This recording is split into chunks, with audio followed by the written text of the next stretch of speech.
The next thing I wanted to do was just a really quick introduction to a few of the instruments, how to navigate them so that you can try and explore some different instruments.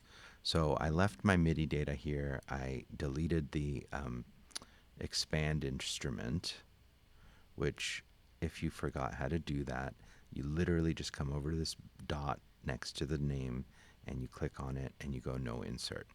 So instead of expand, this time around, I'm going to insert massive. I'm not going to insert massive X, which is the newest update to that instrument. I'm just going to go to the older one because it will help to kind of show how most native instruments synthesizers can be navigated for their presets. So this is actually the synth interface, and we will try and get into this at some point. I'm by no means a master. That's why I kind of slow down on that. But if you come to view, instead of looking at the synth, if you click on browser, then what you're going to have is an attribute-driven browser where you have a bunch of different bank names that each contain hundreds, if not thousands, of sounds.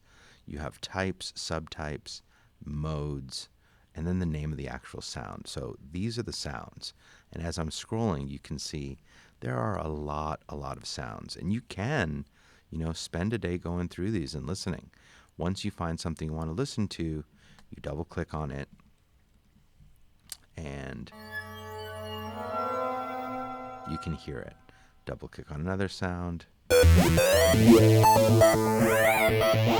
right, pretty cool. Now, using the attribute-driven browser, you probably I don't know, except for, if this says, one of them's called Massive Trap, so I might say, I want trap-like sounds. But outside of that, I might just say, I want guitar-type sounds. Now, Massive is not going to give you an authentic sounding guitar, but it might, as you choose and narrow it down, there's actually only one, do I have something? Only one distorted electric guitar type sound. So once I click on guitar, I don't have all that many. And given how many sounds there were, guitar is not a strong suit. Bass, on the other hand, really is. If you're looking for any kind of electronic synth basses, Massive is pretty cool. So I hit bass. Maybe I'm looking for a distorted bass that's also sub-like, and I have narrowed that down in the list here.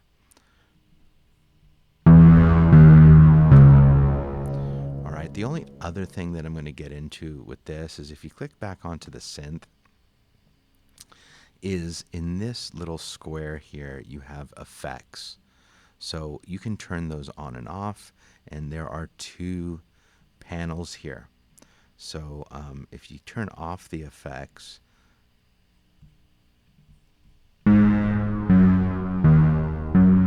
there's still a whole lot of decay, but it's not driven by, a reverb or anything else that might be there.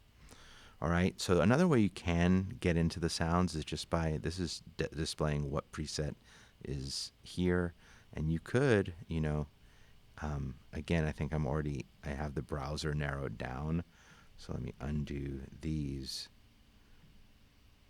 go back to the synth, and then you have, all of these sounds again. But really, by name, Community, I don't know what Community sounds like. Not the community I live in, but whatever. Play around. Let me see. I was going to close this out, but might as well. So Massive comes from a company called Native Instruments.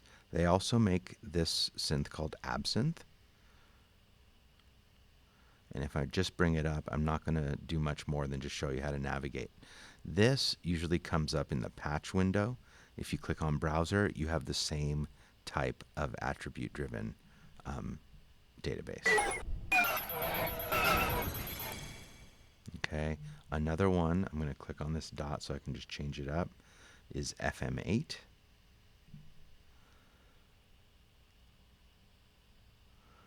This one comes up, not as many sounds. This is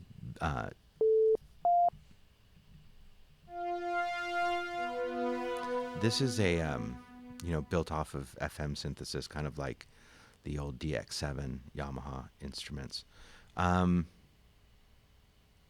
yeah. So again, these are just presets. This isn't how to program sounds or anything like it. And I think I'm going to leave it at that because the other instruments are a fair amount different.